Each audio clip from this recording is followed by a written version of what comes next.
Olá, pessoal, bom dia para vocês. São 7 horas em ponto. Hoje é dia 22 de abril de 2025. Nós estamos começando aqui mais uma edição do Desperta, né? O mundo ficou triste ontem porque nós fomos acordados com a notícia da morte de um homem que foi excepcional em todos os sentidos. O Papa Francisco, o cardeal Jorge Bergoglio, argentino, que assumiu o papado em 2013, quando o mundo começava a viver a efervescência dos tempos loucos que depois vieram a se consolidar. E foi justamente nesse período difícil da história, de consolidação do novo fascismo, de surgimento de ameaças de todo tipo contra as minorias, que o Papa Francisco foi uma voz firme e forte em nome dos excluídos, dos invisíveis, né? E trouxe para a tona da sociedade a necessidade de refletir sobre o que o mundo está fazendo com as pessoas que habitam nele. O Papa Francisco foi um homem que teve uma sensibilidade em comum, não só para os pobres, porque ele mesmo, né, como se definiu, é produto lá do fim do mundo, então ele estava muito bem identificado com essa camada de invisibilidade, né, de boa parte da população do planeta, mas ele foi também um homem sensível, por exemplo, a apelos ambientais. Ele estava na vanguarda dos movimentos de proteção das últimas reservas intocadas do planeta. Então, ele foi um humanista, ele foi um ambientalista, ele foi um coração enorme, acolhedor, né? E que teve como mote do seu pontificado uma frase muito singela que ele usou lá para trás, quando ele se referia, né, a uma pressão sofrida pelos conservadores da Igreja Católica, que não admitiam, por exemplo, que sequer fosse feita uma bênção, né, para poder colocar no contexto da santidade as relações homoafetivas. Ele falou o seguinte, que a Igreja deve acolher o pecador e não o pecado, quer dizer, deve abrigar o pecador e não expulsá-lo como era feito até então, né? É preciso lembrar aqui que a Igreja é uma entidade extremamente conservadora e tem uma ala da Igreja, ou várias alas da Igreja, que são proeminentes em relação a esse papel de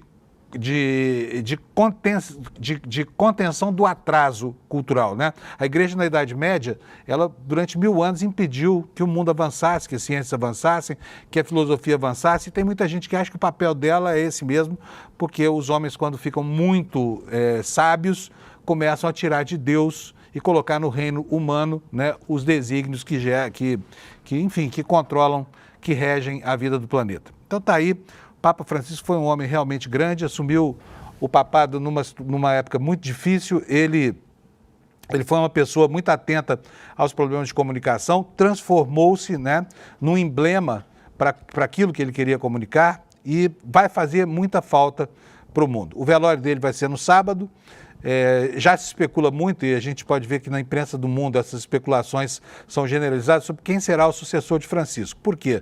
As expectativas são as mais variadas possíveis. Tem muita gente que acha que Francisco, porque nomeou pelo menos 2/3, né, do colégio que vai eleger o seu sucessor, garantiu assim a continuidade da sua linha apostólica e dos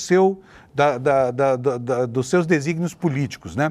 Mas tem muita gente que fala que isso não vai acontecer, que a ala mais conservadora da Igreja agora prepara um contra-ataque que, no contrapé do papado de Francisco, tende a transformar a Igreja numa instituição muito mais conservadora do que ela tem sido. E o noticiário hoje do Planeta gira em torno desses dois assuntos, é sobre eles que nós vamos falar boa parte do nosso programa hoje aqui. Eu quero dizer que eu, pessoalmente, não acredito em Deus, eu sou ateu, tenho um grande respeito pela religiosidade das pessoas, e acho que o papado do Francisco foi um alento, né, em relação a tempos de tanto desrespeito à visão religiosa das pessoas, tempos de uma retomada do fundamentalismo, de uma revalorização da xenofobia, né, na construção de barreiras para isolar os diferentes. Então, Francisco vai fazer falta para o mundo, não importa quem seja o seu sucessor. Alex, bom dia. Bom dia, Panunzio, bom dia, chat, boa semana para nós. Como foi é que foi o seu feriado, Alex? O meu feriado foi bom, descansando bastante lá na Serra da Mantiqueira. E um trânsito horroroso na ida e na volta, mas tudo bem. Sim. Valeu a viagem, porque pelo menos descansamos. E você, com seus jogos de futebol, como é que foi o feriado? Foi fraco, né? Sim, foi fraco. O fim de semana teve Palmeiras contra o Fortaleza no Campeonato Brasileiro. A gente ganhou de 2-1 fora de casa. A gente é o Palmeiras, né? Isso. Isso, sendo É um bom pouco que aqui no clubista. CL a gente tem uma visão desportiva bem fechada, né, gente? Fala, Sim. Alex. E o Palmeiras derrumou uma sequência desde 2023, o Fortaleza não perdia em casa e o Palmeiras ganhou. E eu fiquei em casa assistindo série, que eu tô assistindo uma série de comédia que mistura futebol, que é Ted Lasso. E eu fiquei acompanhando isso, meu feriado e fim de semana completo. Maratonando. Como é que é o nome da série? Ted Lasso. Repete aí pra nós, por favor. Ted Lasso. Pet, laço. Ted. Pé de laço. Isso. Ah, então tá bom. Então fica aí a dica para você que gosta de futebol aí do meu querido Alex aqui. Alex ficou triste com a morte do Papa? Sim, fiquei muito É? triste. Era um mandatário que mudou diversas regras da igreja, tanto que antigamente, quando um padre morria, era uma sessão fúnebre que ia vários fiéis, ele mudou isso, que não tem mais essa sessão de velório. Eu fiquei um pouco triste sendo católico, mas vamos ver o que vai acontecer agora nesses 7 dias para eleger um novo Papa. 7 dias não, vai muito mais do que isso, viu? Vai pelo menos uns 15, Sim. né? No conclave, que a gente não sabe como é que vai ser. Então vamos passar aqui para as notícias do dia. Antes Vamos de nessa. mostrar os destaques, deixa eu falar da meteorologia para vocês aqui, que é todo mundo esperando para saber como é que vai ser. Olha, hoje o mapa da previsão tá bonito, olha, tá o Brasil aí tomado por essa mancha amarela, todo o centro do Brasil, né? Basicamente o sudeste e o sul livres da chuvarada que se anuncia para essa área em amarelo. E vamos logo aqui para a previsão do tempo, para a gente saber como é que vão ser as máximas e as mínimas. Olha, você já sabe que o verde mais escuro no mapa são as áreas com uma pluviosidade maior, com mais chuva, né? Então vai chover leve aqui no oeste, no centro do Brasil, no centro e no norte vai chover um pouco mais pesado. Lá no litoral da região norte e também parte do nordeste vai chover pesado. E ao mesmo tempo aqui de Salvador para baixo na Bahia. O restante é chuva leve, sem muitos problemas que justifiquem, por exemplo, um alerta do INMET. Vamos para as temperaturas máximas? Olha, Porto Alegre hoje tempo nublado, 25 de máxima, a mesma coisa em Florianópolis, depois Curitiba 22 graus, mais fresquinho, São Paulo também com 22, Rio de Janeiro 27 graus, Vitória, Espírito Santo 27 graus também, Belo Horizonte tempo nublado com 24 graus, Goiânia, 33 graus, quente por lá. Brasília, 31 graus, tempo nublado também. A chuva começa a raliar, né, gente? Na medida em que o outono avança, o que a gente vê no Brasil é que as chuvas vão embora. Então, vai se despedindo aí. Esse fim de semana foi uma chuvarada aqui em São Paulo. Não sei como é que foi aí na sua região, mas aqui foi difícil. Ontem na estrada, uma neblina louca, estava difícil. Mas vamos lá, Campo Grande então, muitas nuvens, 33 graus, Cuiabá com 36, calorão lá no Mato Grosso, Porto Velho com 34, Rio Branco com 30 graus, que mais aqui? Cuiabá já falei, 30 graus, Palmas do Tocantins 33, Manaus 33 graus também, Boa Vista 35 graus, Macapá com 30 graus de máxima, mínima de 24, Belém com 29, São Luís com 31, Fortaleza com 29, aqui chove, hein? Natal também chove, 28 graus. Daqui para baixo não chove mais, 33 graus em Recife, depois 32 em Aracaju e em Maceió e Salvador com 28 graus. São essas temperaturas hoje no Brasil. Espero que você tenha um dia agradável. E agora, vamos ver os destaques aqui no site do ICL, né? Na nossa manchete, o assunto que toma os jornais do mundo hoje, que é a morte do Papa Francisco. E a última informação divulgada pelo Vaticano dá conta de que a morte foi provocada por um acidente vascular cerebral e por um quadro de insuficiência cardíaca. É o que diz aqui a nossa manchete principal. Vamos ver aqui, detalhar um pouco essa notícia. Como é que se deu a morte do Papa Francisco? Porque o Papa Francisco esteve mal durante o último mês, né? Teve aquela pneumonia dupla. Ele, enfim, era uma gripe, se transformou numa pneumonia. O quadro dele acabou agravando, ele teve entubado, morre, não morre. Chegaram a dar extrema unção ao Papa, mas ele resistiu. De repente, ele fez todos os serviços religiosos da Páscoa e muito fraquinho, né? Morreu às 7h35 da manhã de ontem, horário da Itália. E aqui diz a nossa matéria que o Papa Francisco morreu por insuficiência cardíaca e por um acidente vascular cerebral, conforme anúncio do Vaticano feito ontem. De acordo com a certidão de óbito, o pontífice teve um AVC, entrou em coma e sofreu um colapso cardíaco irreversível às 7h35, horário de Roma, 2h35, horário daqui de Brasília.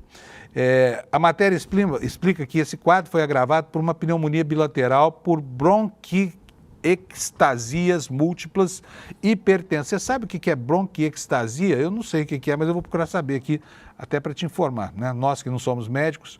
Bronquiectasias múltiplas, hipertensão, diabetes do tipo 2. Panúzio? Oi. É uma doença pulmonar crônica caracterizada pela dilatação anormal e irreversível dos brônquios, os tubos que conduzem o ar para os pulmões. Isso é o nosso chat GPT humano, o famoso Alex. Graças ao Google. Muito obrigado, Alex. Valeu, viu? Gostei desse apoio. Então vamos lá. Olha, em novembro de 2023, Papa precisou se afastar das suas atividades por causa de uma gripe e uma inflamação pulmonar. No início de 2024, voltou a apresentar dificuldades respiratórias, precisou interromper um discurso no Vaticano, relatando estar com um pouco de bronquite. A condição respiratória piorou em fevereiro deste ano, novamente ele não conseguiu concluir um discurso, precisou ser auxiliado por um assistente durante uma missa e poucos dias depois foi internado por uma cirurgia considerada complexa pelo Vaticano. Recebeu alta em 23 de março, depois de 37 dias hospitalizado em Roma por conta do quadro respiratório grave. Agora, gente, olha, repara aqui por essa foto, eu acho impressionante isso, mas o Papa era um homem tão alegre, né? A vida para ele era alegre, mesmo quando estava em profundo sofrimento, e agora fica-se sabendo que há um ano, quando ele redigiu o testamento dele, ele já vinha sofrendo amargamente, né? Um final de vida muito complicado, mas sempre com esse sorriso no rosto, sempre com esse sorriso no rosto, né? É um homem de um bom humor que enfrentou as piores horas da vida dele com essa expressão no rosto e sempre muito acolhedor, tá? Então, esse aqui foi o primeiro destaque do nosso site do ICL. Eu vou voltar a ele para dizer o seguinte: o mundo não parou, né, com a morte do Papa, e hoje nós temos no Supremo Tribunal Federal a segunda leva de julgamentos da admissibilidade da denúncia apresentada contra o núcleo da trama golpista, né? Hoje serão três coordenadores da chamada trama golpista, entre eles o general que estava fazendo planos de matar o Lula, o Xandão e o Alckmin, né? Também o Felipe Martins, que foi assessor da presidência do Bolsonaro, e não se sabe de onde apareceu, mas é uma das piores almas penadas desse novo fascismo brasileiro, inclusive com dotes neonazistas. Você se lembra daquele white power que ele fez, aquele símbolo durante uma audiência no Senado, que é uma saudação neonazista. Então, portanto, não há dúvida com relação ao comportamento desse sujeito. E hoje eles entram, a denúncia contra eles entra em julgamento na primeira turma. O ICL vai acompanhar toda a sessão de julgamento. Você pode ficar aqui conosco, porque nós vamos estar seguindo a decisão do Supremo até o fim. Então, você que tem interesse pelo Papa, mas tem interesse mais ainda por política, você precisa hoje acompanhar a programação do ICL ao longo do dia, tá? Todo mundo mobilizado. Eu, inclusive, volto aqui durante a tarde para acompanhar o desdobramento disso que vai acontecer lá em Brasília. Mas todas as fontes dizem que aí não há erro, que todas as pessoas apresentadas pela PGR como articuladores desse segundo grupo, né, que é o grupo da execução, todos eles terão a denúncia aceita e se transformarão em réus. Olha, em meio a essas notícias todas, eu quero dar uma boa notícia para vocês aqui. De vez em quando a gente consegue fazer isso também, né? E às vezes, para dar uma boa notícia, a gente tem que produzir a notícia boa. Foi o caso disso aqui que eu vou mostrar para vocês agora. Na semana passada, o Eduardo Moreira foi ao Paraisópolis, que é a segunda maior favela de São Paulo, uma das maiores do mundo, e lá viu uma situação horrível acontecendo em Paraisópolis. Por quê? Alguém anda despejando os viciados em crack das cracolândias do centro de São Paulo nas periferias. E muitos deles foram despejados lá em Paraisópolis, é a denúncia que os moradores fazem. Quando essa denúncia foi ao ar na quarta-feira da semana passada, começaram a pipocar vários problemas e nós ficamos sabendo que parece que essa prática de retirar essas populações que se concentram nas cracolândias para espalhá-las pelas periferias, isso não é privilégio só de São Paulo. Isso está acontecendo no Brasil inteiro, tá? Em São Paulo também, porque surgiram cracolândias periféricas, por exemplo, em Eldorado, em Diadema, né? Além dessa do Paraisópolis. E o Eduardo, que é um sujeito muito sensível, resolveu ajudar aquela comunidade lá que precisava construir uma escola, mas não tinha acesso ao dinheiro. E aí nós fizemos aqui uma vaquinha, né? O Eduardo improvisou isso e o Eduardo Moreira é uma espécie de Rei Midas das boas causas, né? Ele pega, ele encampa essas causas, leva adiante, organizou uma vaquinha e olha que beleza de notícia, olha. A vaquinha do ICL para ajudar o projeto social de Paraisópolis já conseguiu chegar a 93% da meta. Eu queria que você, meu caro Alex, colocasse para a gente o link dessa vaquinha, que é o iclnoticia.com.br/ajuda. Então, se você quiser ajudar a completar esses R$200 mil que a comunidade do ICL vai entregar para o pessoal de Paraisópolis, é só você prestar atenção a esse endereço que o Alex está pegando aí e fazer a sua ajuda nessa vaquinha eletrônica capitaneada pelo Eduardo Moreira. O que diz a nossa matéria aqui? O fundador do Instituto Conhecimento Liberta, Eduardo Moreira, lançou nesta quarta-feira uma vaquinha para ajudar o projeto social Legado de Paraisópolis, em São Paulo, a construir a primeira escola de desenvolvimento de negócio, tecnologia e comunicação da comunidade. A meta da campanha é arrecadar R$200 mil até às 6h23 desta terça, ou seja, mais ou menos meia hora atrás, já haviam sido arrecadados R$186 mil. Sabe quantas pessoas contribuíram até agora para isso? 1.903 pessoas muito solidárias, 93%, pouco mais de 93% da meta estabelecida. Então, se você está esperando a chance de se tornar um bom samaritano, de fazer uma boa ação, começa logo a sua semana, hoje, nessa terça-feira, fazendo uma doação para essa vaquinha. Cadê o endereço, Alex? Tá aí, ó, icl.com.br/ajuda. icl.com.br/ajuda. Qualquer valor, tá? É muito importante, vai ser muito bem investido pela comunidade, muito bem gerido esse dinheiro, que daqui a pouco vai, né, fomentar o surgimento dessa escola, iniciativa da comunidade lá de Paraisópolis. O que a matéria diz? A campanha busca criar uma escola dentro da favela de Paraisópolis para formar jovens e adultos para as carreiras que mais crescem no Brasil e no mundo, que são comunicação, desenvolvimento de negócios, programação, inteligência artificial, ciência de dados.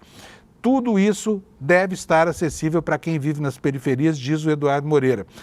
Abre aspas aqui para ele. A gente deve plantar solidariedade, coletividade e companheirismo, disse o Eduardo Moreira. Ele fez o primeiro depósito do valor de R$5 mil.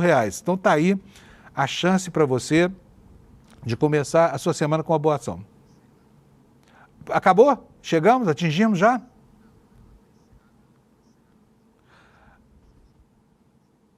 Acabou? Então não adianta mais. Então vou divulgar aqui para você que está aí, não esquece que eu falei, tá? É o seguinte, você, se quiser contribuir com isso, daqui a pouco, durante o jornal, eu vou dar aqui outros caminhos. A causa continua sendo boa e o dinheiro ainda não se completou. Falta um pouquinho, assim como você viu, faltam R$14 mil, né? Faltavam. Depois eu vou pedir, Alex, para você checar para a gente a quantas foi isso, porque talvez tenha sido encerrado, porque completamos também, né? O Alex vai fazer esse favor para a gente aqui. Gente, olha, estamos falando aqui sobre as expectativas do novo papado. Quem será o novo papa? Na verdade é o seguinte, você está vendo aí uma profusão de nomes. Ontem, por exemplo, no Jornal Nacional da Globo, a matéria citava tantos papáveis, parece que quanto o número de cardeais que vão eleger o novo Papa no próximo conclave, né? É gente pra caramba. Então, o que está acontecendo agora é a mesma coisa que acontece quando troca o ministro, tem, né, uma crise de governo, essa coisa toda. Por quê? É a substituição de um chefe de Estado e a substituição de um chefe de Estado com alto poder simbólico. Então, começam as especulações mesmo. Então, você vai ver aí uma sopa de letrinhas, de nomes, né, confusos, essa coisa toda. Mas é muito importante perceber isso aqui que eu vou mostrar para vocês. Olha só. O Vatican News, que é o órgão oficial de informações do Vaticano, traz na capa dele hoje, isso aqui é sinal de um prestígio grande. Olha, essa aqui é a capa do site lá do Vatican News, né? E o que ele traz aqui na capa? Uma informação sobre as exéquias do Papa, né? Foi marcado para sábado, o velório, você já sabe. Uma matéria sobre o testamento do Papa Francisco, aliás, a gente vai ler isso aqui também, porque é de uma humildade cortante, sabe? E aqui embaixo, olha só o que nós temos aqui. Vou mostrar para vocês, olha só. Símbolo de máximo prestígio do cardinalato brasileiro aqui, olha. O cardeal Dom Orani Tempesta, é o cardeal da cidade do Rio de Janeiro, arcebispo do Rio de Janeiro, né? Ele está na capa da imprensa do Vaticano, com essa matéria aqui, Cardeal Tempesta, o mundo se despede do Papa Francisco. E nesse artigo, ele enumera uma série de mudanças promovidas pelo Papa Francisco desde que ele foi eleito em 2013, né, enfim, para conduzir o Vaticano e a Igreja Católica. E a matéria com o artigo do Dom Orani diz o seguinte, uma das primeiras grandes paradas de seu pontificado no Brasil durante a Jornada Mundial da Juventude de 2013 no Rio, quando tivemos a graça de recebê-lo por uma semana, com um sorriso acolhedor e palavras cheias de esperança, Francisco conquistou os corações dos jovens, incentivando-os a serem protagonistas da mudança e a levarem o evangelho a todos os cantos do mundo. A sua simplicidade e carisma marcaram essa visita histórica, deixando um legado inesquecível. E aqui começa a falar do legado, né, do Papa Francisco. A Luz da Fé, a encíclica Lumen Fidei, foi uma encíclica iniciada por Bento XVI, finalizada por Francisco, ressaltando a importância da fé como guia para a fé cristã. E o Francisco sublinha que a fé não é apenas um sentimento, mas um compromisso concreto que transforma a vida do crente. Laudato Si, louvado seja, traz uma visão inovadora sobre a ecologia integral, destacando a responsabilidade dos seres humanos na preservação do meio ambiente. Fratelli Tutti, todos irmãos, enfatiza a fraternidade e a amizade social, promovendo o diálogo e a paz entre os povos. Inspirado no espírito de São Francisco de Assis, o Papa propõe um mundo onde as barreiras de indiferença sejam derrubadas, a solidariedade prevaleça e a política seja guiada pelo bem comum e não por interesses pessoais. Ou seja, é um mundo ao contrário daquilo que se viu construir nas últimas décadas, né, ou nas primeiras décadas desse século.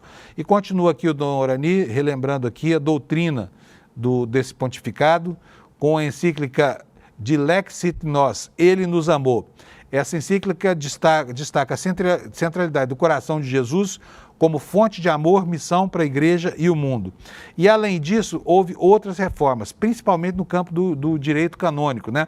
Das relações jurídicas entre a igreja e os fiéis. E aqui muita coisa mudou. Por exemplo, não vou entrar em detalhes, você tem visto isso desde ontem, você deve já estar cansado de tanto ouvir falar disso, mas o Papa Francisco acabou com a sucessão de escândalos de corrupção no Vaticano, deu transparência e implantou mecanismos de compliance na gestão das finanças do Vaticano. Ele não conseguiu, embora os mais íntimos digam que ele era absolutamente favorável a isso, mas ele não conseguiu permitir que as mulheres conduzissem serviços religiosos, né? Mas ele começou a incluir as mulheres em cargos de liderança na igreja. Nomeou mulheres, aqui diz o Dom Orani, para cargos de alta relevância na cúria, como o caso, por exemplo, da irmã Simona Brambilla, que tornou-se a primeira mulher a liderar um organismo do Vaticano de grande importância. A gente sabe que a igreja, historicamente, ela é um grande clube do bolinha, né? E as mulheres a igreja está em dívida com as mulheres, né? Olha, houve alterações também nos ritos para o desfazimento de casamentos. Antigamente isso era muito complicado. O Papa Francisco, atento, né, à mudança da natureza dessas relações, ele reduziu as exigências para a anulação do casamento, né? Simplificou os rituais funerários papais, ele aprovou um novo protocolo para os funerais do Papa, eliminou alguns elementos considerados excessivamente compostos, como, por exemplo, o uso de 3 caixões diferentes. Por falar nisso, nós temos aqui uma imagem, que é a primeira imagem que a Cúria Romana divulgou do Papa já morto. Eu vou pedir para o Alex colocar para mim. Alex, nós já temos aí o vídeo. O VT do velório. Então, coloca para a gente, por favor, que vocês vão ver aqui agora as primeiras imagens do Papa morto já na hospedaria em que ele viveu até aqui ao longo do seu pontificado. Põe para a gente, por favor, Alex. Olha aí, ó, o corpo do Papa cercado por 2 soldados da Guarda Suíça, né? No seu leito. E aí, os primeiros serviços religiosos lá dentro do Vaticano. O corpo será exposto no sábado. No sábado, então, as pessoas terão a oportunidade de se despedir, quem estiver em Roma, de se despedir do Papa Francisco. Vocês podem observar aí, é um caixão simples, seguindo o testamento do Papa, né? Bom, vamos seguir com o noticiário? Já vimos aí essa tristeza dessa despedida do Papa. Quero mostrar para vocês o noticiário internacional agora. A notícia da morte do Papa, é claro, pela importância simbólica dele, é hoje o tema de todas as manchetes do mundo, né? Vou começar pelo Washington Post. Por favor, Alex, põe na tela para a gente. Está aqui a capa do Washington Post. A manchete principal: o legado de Francisco pode ser moldado por seu sucessor. O jornal da capital estadunidense diz que um novo Papa não se precipita e abertamente tenta desfazer o legado. Não é como na política, em que um chega detonando o outro, né? Mas o jornal ressalta aqui, muita coisa pode mudar em termos de estilo, de ênfase, de orientação e de lei. Vamos ver do que trata aqui essa antevisão aqui do Washington Post. A pergunta que o jornal faz na sua manchete é essa que você está vendo aí na sua tela. Qual será o legado do Papa Francisco? E aí esse legado, segundo o jornal americano, tende a depender do que virá por aí. Um novo Papa não se precipita, como eu disse, e não tenta detonar o legado do anterior, mas muita coisa costuma mudar, né? O que diz a matéria? O Papa Bento XVI foi apelidado de Rottweiler de Deus pela sua feroz defesa da doutrina da Igreja Católica. E o Papa Francisco foi o Papa do povo, por seu carisma, humildade e abertura aos marginalizados. O jornal diz que sucessões papais não são como transições presidenciais. O novo Papa não se precipita para desfazer o legado do outro. Mas muita coisa vai mudando de um Papa para outro em termos de estilo, de ênfase, de orientação e de lei. E agora o futuro da Igreja e a perenidade do legado de Francisco passam a depender fortemente do resultado do conclave, que alguns consideram o menos previsível em décadas. E eu quero lembrar aqui, eu cobri essa mudança lá no Vaticano, né, que transformou o Francisco em Papa, só para lembrar para vocês que o Papa não estava entre os favoritos da última eleição do conclave, né? Todo mundo errou, não se esperava que fosse um argentino, muito menos que fosse Francisco e muito menos que fosse ser escolhida lá pelo Colégio de Cardeais, né, essa doutrina representada pelo Papa Francisco. E aqui a matéria do Washington Post pergunta o seguinte, será que ela ecoará a filosofia de que as portas da igreja devem estar abertas a todos, como dizia o Papa, ou poderão se reformular as diretrizes sobre a permissibilidade, por exemplo, de bênçãos sacerdotais para casais do mesmo sexo? Será que ele dará continuidade às iniciativas de Francisco para descentralizar o poder da igreja ou preferirá uma instituição mais hierárquica? Está tudo isso, gente, tudo isso em aberto nesse momento. Ninguém sabe, na verdade, quem é que vai ser o Papa. Tem muita especulação sobre isso. E aí nós vamos tratar dessa especulação também, porque você precisa estar bem informado sobre o que está rolando lá, né? Primeiro, a condição em que acontecerá esse conclave. Saúde. O Papa Francisco nomeou uma boa parte dos cardeais que irão eleger o seu sucessor. Está aqui na capa do jornal O Globo. Papa Francisco nomeou 80% dos 135 cardeais eleitores, consolidando uma influência sobre o conclave que irá escolher o sucessor. Você vai ouvir dois números aí. O primeiro deles é que o conclave é composto por 252 cardeais, mas os que têm mais de 80 anos são impedidos de votar, então só votam os mais jovens, né, os que têm menos de 80 anos de idade, que são esses 135 aos quais o jornal o Globo se refere. A matéria fala o seguinte, olha, em Roma, faça como os romanos, diz o provérbio, mas Papa Francisco tinha outros planos para o Vaticano. Nos últimos 12 anos, o Papa argentino nomeou 80% dos 135 cardeais aptos a votarem no conclave, que agora elegerá o novo chefe da Igreja Católica. Esse movimento, embora não garanta, aumenta a possibilidade de que a próxima liderança papal irá compartilhar da visão de uma igreja mais progressista e inclusiva. E eu preciso dizer aqui que, apesar dessa visão em perspectiva aqui do Globo, há outras previsões completamente diferentes, né? Mas prossegue aqui a reportagem. Comprometido com uma igreja descentralizada e de base, Jorge Bergoglio procurou promover o clero dos países em desenvolvimento para os postos mais altos da instituição. Desde sua eleição em 2013, o pontífice realizou 10 consistórios ordinários, nos quais destacou dioceses remotas no que chamava de periferias, mesmo em lugares onde católicos são minoria, rompendo o costume de destacar sistematicamente arcebispos de grandes dioceses como Milão ou Paris. Em dezembro foram elevados 21 prelados de 5 continentes à categoria de cardeais, incluindo aí, olha, os brasileiros. O arcebispo de Porto Alegre, que é o presidente da CNBB, Dom Jaime Spengler. Também da América Latina foram nomeados o peruano Carlos Gustavo Castilho Matasolio, arcebispo de Lima desde 2019, o franciscano Luiz Gerardo Cabreira Herrera, arcebispo de Guayaquil, o chileno Fernando Natálio Chomali Garibe, arcebispo de Santiago, e o argentino Vicente Bocalic Iglic, que é arcebispo de Santiago del Estero, cidade do interior do país, que fica a mais de 1.000 quilômetros da capital Buenos Aires. O Francisco, que era portenho, né, se definia como um homem que veio lá do fim do mundo. E aí o jornal explica, olha, foi a última cartada dele para consolidar seu legado reformista, moldando à sua imagem o colégio de cardeais que vai nomear o seu sucessor. Ao fixar seu olhar em vocês, que vêm de diferentes origens e culturas e representam a catolicidade da igreja, o Senhor os chama para serem testemunhas da fraternidade, artesãos da comunhão e construtores da unidade, pregou o Papa em sua homilia no consistório de dezembro. Portanto, o Globo espera um Papa progressista, seguindo a mesma linha de Francisco, mas não é o que todo mundo espera, tá?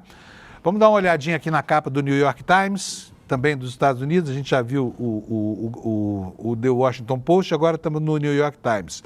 E a manchete está aqui. Nos últimos dias, o Papa Francisco falou em favor dos pobres e dos desfavorecidos, o que não causa surpresa a ninguém. A chamada da matéria diz que os fiéis católicos se animaram quando o pontífice, após 2 momentos de perigo iminente, saiu do hospital e retomou as atividades. Mas a saúde dele já estava muito, muito comprometida e ele não resistiu. Mas ele deu ao mundo um alento, né, gente? Vamos passar agora para o jornal da Inglaterra, para o Guardian, né? O Guardian também está aqui, olha, manchete. Sai daqui, propaganda, deixa eu colocar aqui para vocês verem melhor. Funeral do Papa Francisco acontecerá no sábado, enquanto o Vaticano divulga imagens de caixão aberto, foi o que a gente viu agora há pouco aqui. Se você quiser colocar as imagens aqui do lado, Alex, para que as pessoas vejam. Tá, beleza. Olha, então tá aí a matéria do Guardian, dizendo que o Papa Francisco, né, atualizando as informações, são informações factuais, e aí o jornal faz um apanhado da situação mundial. Mas não se esqueçam que há uma crise por aí, e que a morte do Papa até pode distrair a atenção das pessoas, mas a crise permanece. E aqui na manchete secundária do Guardian está aqui a informação de que o dólar americano continua se desvalorizando na Europa, né? Caiu para a mínima em 3 anos, faz 3 anos que o valor não é tão baixo assim do dólar, e o ouro, que é um ativo real, vai subindo astronomicamente, já está em 3.500 dólares a libra após o Trump intensificar os ataques ao presidente do Fed, com o qual ele anda em guerra lá, né? Então, essa é a manchete do jornal The Guardian. E eu separei aqui 2 destaques para você. Onde é que estão os destaques aqui? Está aqui, olha, a disputa de poder no Vaticano. Olha aqui, ó, outra vez uma manchete aqui que cita autoridades brasileiras, né? Lula do Brasil e von der Leyen da União Europeia vão estar presentes no funeral. Então está aqui confirmando a presença do presidente Lula, que já disse que vai a Roma, junto com a primeira-dama, para participar das exéquias lá da despedida ao Papa Francisco. O jornal diz o seguinte: falando sobre a lista de convidados para o funeral deste sábado, o Kremlin confirmou a presença de Vladimir Putin, confirmou que o presidente Vladimir Putin não comparecerá ao culto, e confirmaram, quem confirmou? Trump, Macron, Zelensky, Javier Milei e o presidente brasileiro Luiz Inácio Lula da Silva, além da Ursula von der Leyen, que é a presidente da Comissão Europeia. Agora, é curiosa a presença aqui entre esses chefes de Estado, especialmente do Milei, né? Porque o Milei teve uma relação desastrosa com o Papa. Ele xingou publicamente o Papa. Vou pedir para o Alex colocar para a gente primeiro os prints, para a gente lembrar aí quem foi o Milei e o que ele dizia sobre o Papa. Desculpa, gente. Olha, dedicado a vós, Papa esquerdista, surdo, né? Filho da puta, com todo... Bota o bip aí para nós, Amaral, vai. Mas tá aqui, palavras de um presidente, olha... Esquerdista, filho da puta, que anda pregando o comunismo pelo mundo. Sois o representante do maligno em La Casa de Deus. Viva la liberdade, carajo. Essas ofensas, essas afrontas do Milei, elas graçaram na internet. O Milei foi um sujeito que, desde que se projetou, tomou o Papa como alvo das suas ofensas, dizia que o Papa era comunista, vendo o delírio, né, de todo neofascista aqui que confunde ações humanas, humanidade, com perspectiva comunista. Mas só para você não ficar em dúvida com relação ao que o Milei pensava sobre o Papa, Vou mostrar para vocês uma fala dele durante uma entrevista a um canal de TV lá na Argentina. Põe para a gente o vídeo, por favor, Alex. Olha só o tamanho do desrespeito desse sujeito à maior autoridade eclesiástica do planeta. Por favor, Alex. Este país tiene tantos años de justicia social que, ¿qué es la justicia social? Es la envidia, el odio, el resentimiento. A ver, originalmente la envidia era un pecado capital. Habría que informarle al imbécil ese que está en Roma, ¿sí? Que defiende la justicia social, que sepa que es un robo y que eso va contra los mandamientos. A ver, no puedo dejar de preguntarte si no es mucho lo del Papa. No. El Papa, sí, lo voy a decir de frente, es el representante del maligno en la tierra. ¿Vos sabías que el Papa impulsa el comunismo? Estava surtado, né? Esqueceram de dar o neuroléptico para ele, mas é uma pena, né? E aí o tempo passou, ele suavizou o discurso. Eu sei, tem mais prints aí. Vai botando para a gente, então, para a gente explicar essa trajetória do Milei, porque realmente é algo inacreditável. Pode botar, Alex, vamos pôr na tela aqui, porque ele disse que se reconciliou com o Papa, e ontem fez até uma comunicação de condolência que você está vendo aí. Agora, vê se pode isso, né? O mundo da política realmente é um mundo estranho. Depois das agressões todas que você viu aí, das tuitadas ofensivas, depreciativas, ele tuita isso aí, ó. Com profundo dolor me entero esta triste manhã que o Papa Francisco Jorge Bergoglio faleceu hoje e já se encontra descansando em paz. Apesar das diferenças que hoje resultam menores, haver podido conhecê-lo na sua bondade e na sua sabedoria foi uma verdadeira honra para mim. Pode isso? A mesma pessoa que falou aquela bobagem. Põe de novo o vídeo aí, por favor, Alex, para as pessoas verem como é que os políticos são cínicos, né?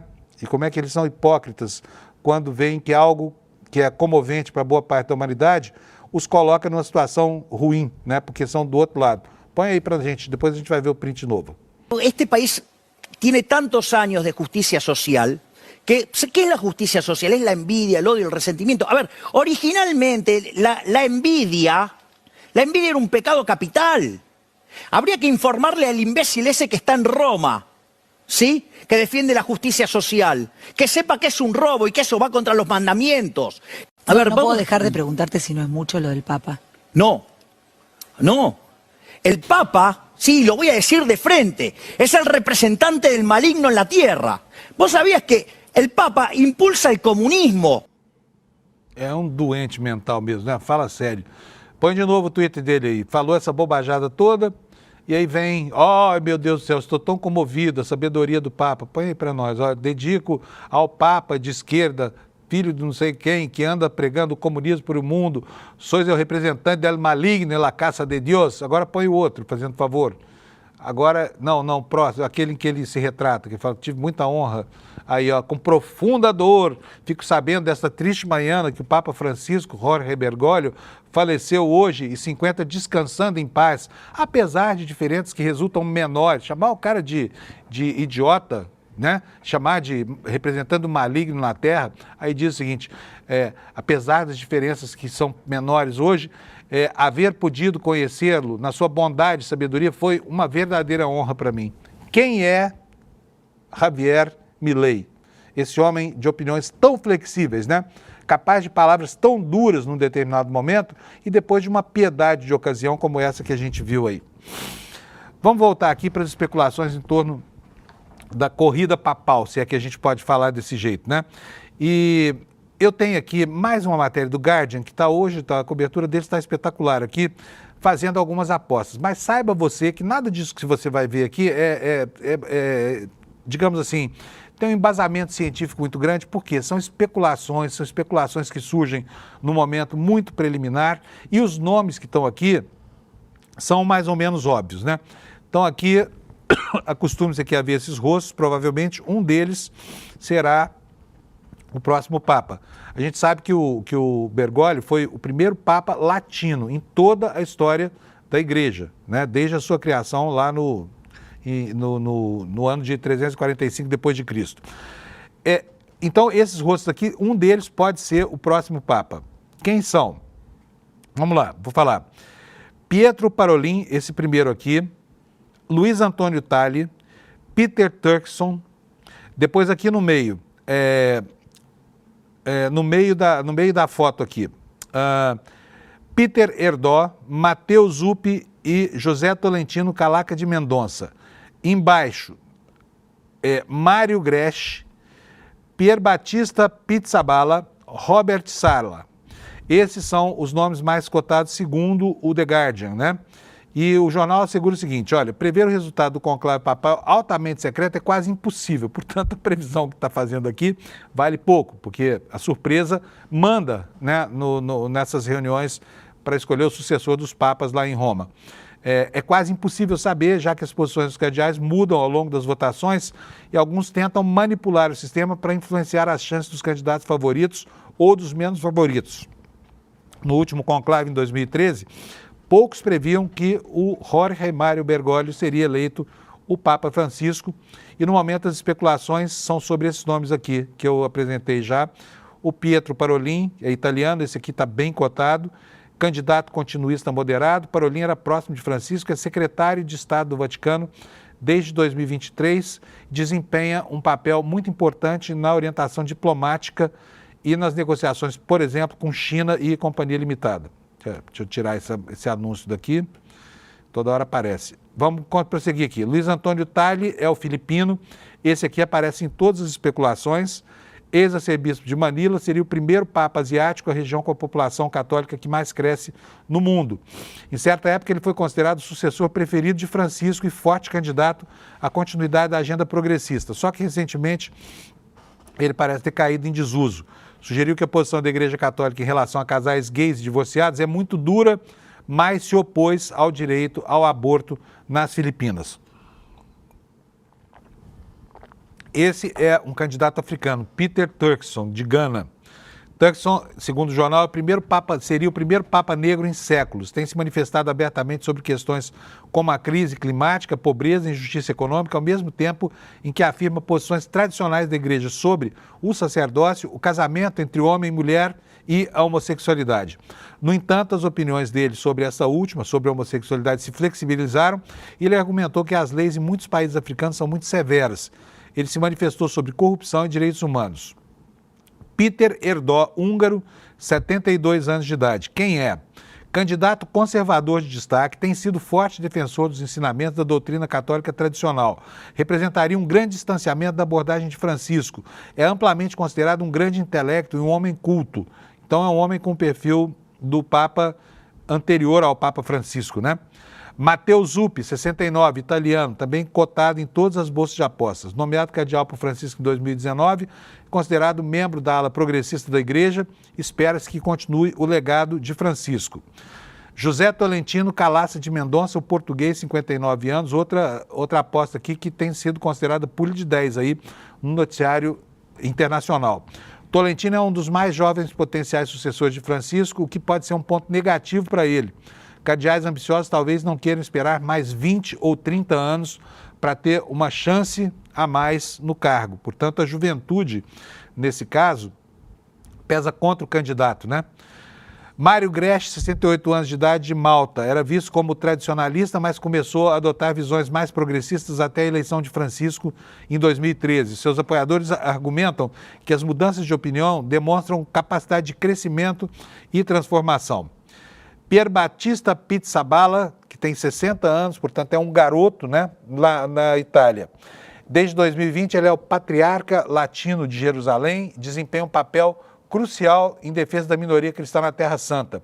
Após o ataque do Hamas a Israel em outubro de 23, ele se ofereceu como refém em troca de crianças que estavam detidas pelo Hamas em Gaza.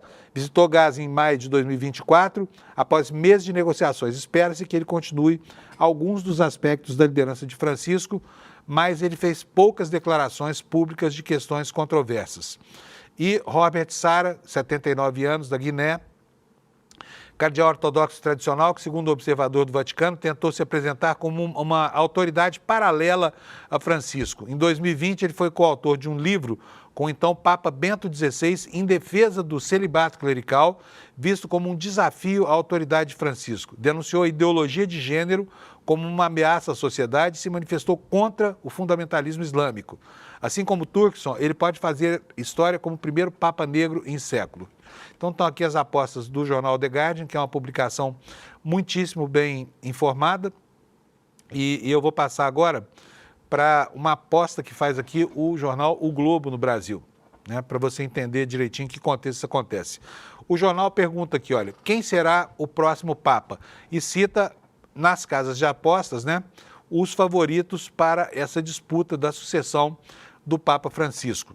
Vamos ver quem são. Tem dois papáveis aqui muito bem cotados. A matéria diz o seguinte: com a morte de Francisco,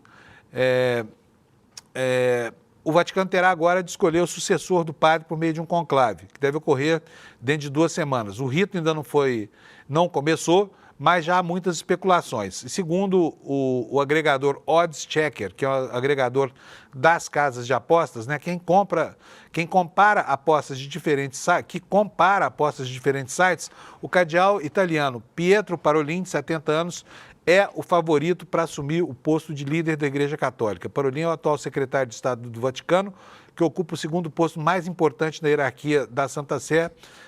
Desde 2013, a gente já falou sobre ele aqui. Portanto, ele é o grande cotado pelos especuladores, pelos apostadores, né? E o segundo, quem seria? Seria Luiz Antônio Tagle, de 67 anos, nascido em Manila, nas Filipinas, é o atual cardeal arcebispo de Manila, como a gente já viu. Então, esses são os 2 nomes mais fortes hoje, mas essas cogitações são puramente especulativas, como eu falei, porque elas não significam absolutamente nada e, a julgar pela eleição do próprio Papa Francisco, tudo pode acontecer no ambiente do conclave, até que a fumaça branca, né, saia pela chaminé lá anunciando o novo Papa. E quem conhece de fato o Vaticano no Brasil está pensando o que nesse momento, né? O Brasil, de fato, foi ouvir o Frei Beto. E o Frei Beto é uma ótima fonte, porque ele conhece intestinamente o funcionamento, né, do colégio cardinalístico e o comportamento esperado dos cardeais durante esse conclave. Aqui no Brasil, de fato, a manchete é: Frei Beto aposta em um sucessor italiano que dê continuidade à linha progressista de Francisco. Para o frade, a gestão do pontífice marca a história da humanidade com críticas ao capital. Hoje está difícil aqui, hein, gente, o computador ficar quietinho aqui. Agora foi porque eu molhei aqui o teclado dele, vou secar aqui, senão não consigo terminar o programa. Mas vamos lá.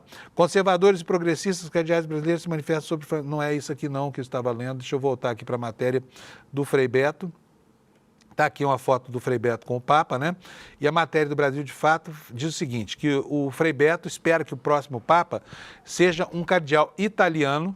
Aliás, faz mais de meio século que a Igreja não tem um Papa italiano, alinhado à linha progressista do Papa Francisco. Diz aqui o Frei Beto: na Itália, há pelo menos 5 cardeais nomeados por ele que estão em conformidade com o que iniciou tanto na reforma da Igreja quanto na atuação como chefe de Estado na política internacional, disse em entrevista ao Conexão do Brasil de Fato. Segundo Frei Beto, a sucessão de Francisco será marcada por tensões internas. Certamente será um conclave atribulado, porque há muita disputa dentro da Igreja. Francisco incomodou muitos setores. É bom lembrar que a maioria dos bispos e padres é da safra dos pontificados conservadores de João Paulo II e de Bento XVI, que duraram 34 anos. A Igreja hoje é um corpo conservador com uma cabeça progressista que faleceu, observa. Apesar da grande expectativa global recair sobre cardeais africanos, já que é nesse continente onde o catolicismo mais cresce, o Frei Beto vê pouca chance de um nome da África ou da América Latina. Abre aspas aqui para o Frei Beto. Os cardeais africanos tendem a ser conservadores e não darão continuidade à linha de Francisco. O último Papa já veio do sul do mundo e dificilmente isso se repetirá. Poderá ser asiático, inclusive das Filipinas, mas eu apostaria em um cardeal italiano, é o que disse o Frei Beto ao Brasil de Fato, né? Eu mostrei para vocês agora a reação, né, do Milei lá na Argentina, que viveu o tempo todo de agredir o Papa e agora está aí se condoendo com a morte do Papa, né? Mas teve outras manifestações ontem que foram de lascar, hein, gente? Pelo amor de Deus. Vou mostrar aqui para vocês agora. Alex, mostra o Geyer aqui, por favor. Gente, olha, de onde nada se espera, daí é que não sai nada. Olha o que esse Gustavo Geyer, para economizar aqui um adjetivo, escreveu no Twitter dele. Olha que coisa de mau gosto. Olha, tá aí a tuitada dele, do Gustavo Gayer, deputado federal, lá de Goiás, hein? Moraes deu 24 horas para ser nomeado o próximo Papa. E aí bota uma foto aí feita com inteligência artificial do ministro Alexandre de Moraes, que ele, Gustavo Gayer, deplora, né? Vestido com as vestes do Papa. Isso é uma afronta, é uma total falta de compostura desse sujeito que não se cansa de dar bolas fora. Sempre, assim, você espere o pior e o pior acontecerá, tá? Seguindo, né, o velho Barão de Tararé, contrariando o velho Barão de Tararé, de onde tudo se espera, daí é que sai mesmo, né? É o caso do Gustavo Gayer. Onde você espera baixaria e coisas de mau gosto, como isso aí, é com ele mesmo, tá? É daí que vai sair. Mas não precisa do bip não, porque eu não xinguei, tá, Alex? Eu economizei o palavrão aqui, vou deixar para o Demore daqui a pouco no N1. A cota do dia. E qual é o ambiente em que acontecerá este conclave? O UOL aposta que vai ser muito diferente dos outros, até por causa, né, do arcabouço tecnológico, das mudanças nos paradigmas de comunicação e tudo mais. E aí o UOL produziu essa manchete que você está vendo aí. O conclave mais global da igreja terá pressão de fake news e disputa de poder. Vocês veem como é que essas pragas estão até lá dentro, né, de um ambiente assim, tão hermético quanto é a cúpula da Igreja Católica. A reportagem diz o seguinte: a escolha de um novo Papa será marcada por uma dimensão inédita nos 2000 anos da Igreja. Trata-se de um conclave mais global da Santa Sé, resultando da nomeação por parte de Francisco de cardeais de diversas regiões mais pobres do planeta e até subrepresentadas. No entanto, o processo será marcado por uma forte pressão de movimentos ultraconservadores pela proliferação de desinformação e o papel central das redes sociais. Tudo isso influenciando lá o Colégio de Cardeais que vai eleger o próximo Papa. Diz a reportagem aqui que enquanto os preparativos para o sepultamento do Papa ganham ritmo, forças políticas e diferentes tendências de dentro do catolicismo se mobilizam para definir o futuro da Santa Sé. Com a sua saúde fragilizada, Francisco já havia dado instruções para que o processo não fosse marcado por incertezas e por um eventual vácuo de poder. Mesmo assim, dentro da Cúria, não restavam dúvidas de que a disputa em um mundo profundamente dividido será intensa, né? Aposta aqui o UOL. E num dos subtítulos da matéria, ela descreve o seguinte: Francisco tentou blindar o seu legado, escolheu 108 dos 135 cardeais que poderão votar para escolher o novo Papa. Nunca, nos mais de 2000 anos da Igreja, o conclave foi tão universal, com dezenas de eleitores do que o Papa chamava de as margens do mundo, situação em que ele próprio se incluía. A Europa continua sendo a mais representada, mas agora precisa dividir o espaço. São 53 cardeais europeus que farão parte do conclave. A Ásia terá 23, 18 contra 18 da África e 17 da América do Sul e 16 da América do Norte. E existe ainda, anota aqui a reportagem, um desequilíbrio importante com 17 cardeais italianos e apenas 7 brasileiros. Mas nunca o colégio eleitoral reuniu pessoas de tantos países. São 71 países representados nesse colégio que vai eleger o Papa. E diz aqui também a reportagem do UOL que na Capela Sistina, na hora do voto, vão estar lá religiosos do Haiti, Papua Nova Guiné, Timor-Leste, Mianmar, Sudão do Sul. E mesmo na Europa, Francisco foi buscar na Albânia e em outras regiões cardeais para compor o colégio, colorindo, né, multiculturalmente o colégio que elege o Papa. O presidente Lula vai ao Vaticano, vai levar a primeira-dama com ele, e ele vai ver aqui, assinala a reportagem, o quarto Papa desde que Lula assumiu pela primeira vez a presidência da República no Brasil, né? Com a morte do Papa Francisco, o presidente Lula verá o quarto pontífice enquanto ocupa o cargo de presidente da República. O petista declarou luto de 7 dias em razão do falecimento do pontífice, que sofreu um AVC e insuficiência cardíaca. E o presidente também gravou um vídeo, que nós vamos mostrar agora um trecho para vocês agora, lamentando a morte do Papa Francisco. Francisco foi o Papa do acolhimento, e por isso acordamos hoje um pouco órfãos do seu afeto. Um afeto que era livre de preconceitos e julgamentos, no mundo que sofre com a discriminação e a intolerância. Para Francisco, somos todos irmãos, criados para amarmos uns aos outros. E por sermos todos irmãos, não há razão para tanta discórdia, tanto ódio, tantas guerras e tanta desigualdade no mundo. Francisco Foi o Papa de todos, mas principalmente dos excluídos, dos mais pobres, dos injustiçados, dos imigrantes, dos que não têm voz, das vítimas da fome e do abandono. Em uma das suas audiências que tive com ele, discutimos a necessidade de uma aliança global contra a fome e a pobreza, que foi efetivamente lançada pelo Brasil no ano passado, durante a cúpula do G20 no Rio de Janeiro. Francisco foi o Papa da paz, do diálogo, da união e do amor a todas as formas de vida. Fez seguidos alertas sobre a crise climática e a ameaça de destruição do nosso planeta, obra-prima da criação divina. Condenou todas as guerras que têm como vítimas preferenciais a população civil, sobretudo mulheres e crianças. Minhas amigas... É isso aí. Um Papa extremamente importante, né? No momento em que há uma inflexão global à direita, a Igreja resistindo a essas inflexões, né? Com o Papa Francisco tendo mudado muitas coisas na área do direito canônico, na postura com que a Igreja tratava historicamente certos problemas que molestam. Francisco foi um Papa que incomodou muito e por isso há pressão de todos os lados, né? Mas não é o único assunto do dia. Eu preciso lembrar para vocês que nós vamos ter daqui a pouquinho, lá em Brasília, a reunião da primeira turma do Congresso, daquele colégio cardinalístico de cardeais da Justiça Brasileira, para aceitar a segunda denúncia feita pela Procuradoria-Geral da República dos implicados na articulação do golpe de 2023. Aqui nós temos uma manchete do UOL sobre isso e eu quero já chamar a sua atenção para o fato de que, se você não quiser deixar a sua visão obscurecida pela importância do noticiário em torno da morte do Papa, fique aqui no ICL, porque nós vamos transmitir todo esse julgamento, comentando aqui com toda a nossa equipe mobilizada, o julgamento do acolhimento dessa segunda denúncia, segunda leva de denunciados pelo golpe de Estado tentado por Bolsonaro, né? Vamos ver o que diz a reportagem do UOL? Primeiro estão aqui os 6 denunciados de hoje, né? Cujas denúncias fatalmente serão aceitas. Quem são aí? Olhando da esquerda para a direita e do alto para baixo, tá? Fernando de Souza Oliveira, depois Felipe Martins, depois Marcelo Câmara, todos assessores do Bolsonaro.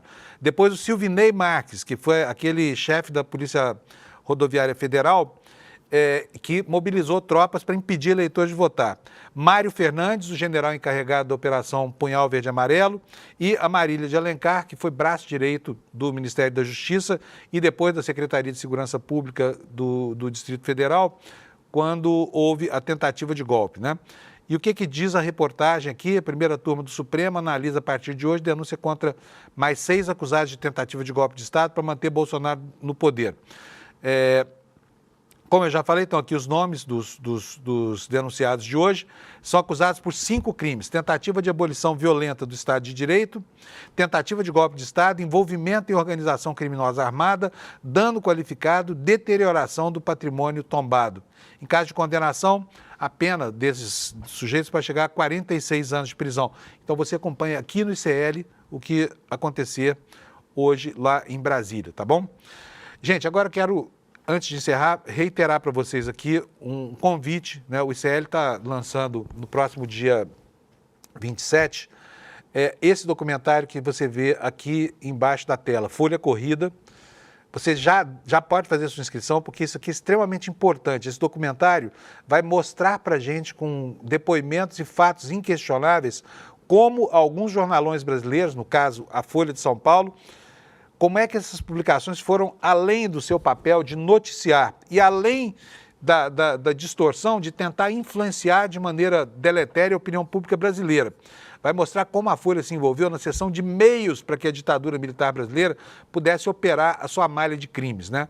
Muito importante, está aqui, olha, Folha Corrida, o nome do documentário, dirigido pelo Chaim Litevski, né? E dia 27, no próximo domingo, às 8 horas da noite. Para você assistir, você não precisa ser membro do ICL, não precisa ser apoiado, não precisa nada, é de graça, só para você conhecer a história desse jornal que usou e abusou dos seus meios para favorecer o terror da ditadura militar brasileira, tá? Dia 27 de abril, domingo às 8 horas. Não se esqueça, está aqui, olha, despertaicl.com.br. Vou pedir para o Alex deixar na tela o QR Code. Se você quiser, você pode pegar o seu celular e apontar para o QR Code. Você vai sair nesse link, mas se não quiser, despertaicl.com.br, tá bom? Olha, quero desejar para vocês uma ótima semana. E semana curta, né? A gente vai voltar, amanhã já é quarta-feira, já é meio da semana, e vamos voltar, espero, já com a aceitação muito bem encaminhada da denúncia contra esse segundo núcleo de golpistas, e você vê a sequência dessa cobertura a partir de agora do N1, que começa em alguns minutinhos. Obrigado pela audiência para vocês, tenham uma ótima semana e até amanhã às 7 da manhã aqui nesse mesmo espaço. Se abriu o caminhão da Folha tipo baú e de lá saíram numerosos agentes. Toda ditadura militar sempre tem suporte empresarial, porque esses interesses estão sempre em comunhão. Se sabia que a Folha de São Paulo apoiava o governo ditatorial. Quem está interessado em lucro, em geral, não está interessado em escrúpulos, e muito menos em princípios éticos. O Grupo Folha, mais do que apoiar a ditadura editorialmente, ela apoiou materialmente, ela deu suporte ao aparato repressivo da ditadura militar.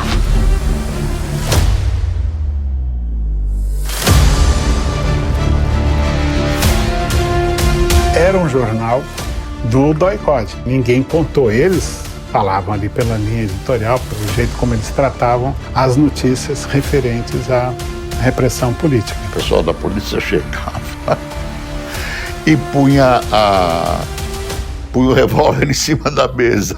Trabalhava com o revólver em cima da mesa.